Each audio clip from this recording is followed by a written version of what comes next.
ఈ రోజు రేపు కూడా ఎవరు జరిగింది పడకండి.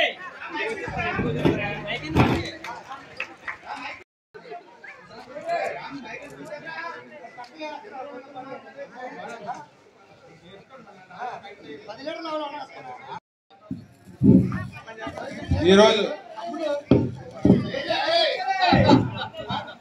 ఇప్పటివరకు ఫ్రెండ్స్ తీసుకున్న వాళ్ళు ఎవరైనా సరే ముగ్గురు స్టేజ్ వద్ద రావాలని కోరుతున్నాం.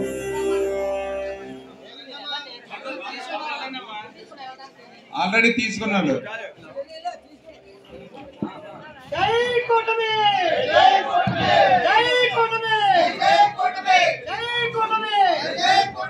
చంద్రబాబు గారి నాయకత్వం, పవన్ కళ్యాణ్ గారి నాయకత్వం, నరేంద్ర మోడీ గారి నాయకత్వం.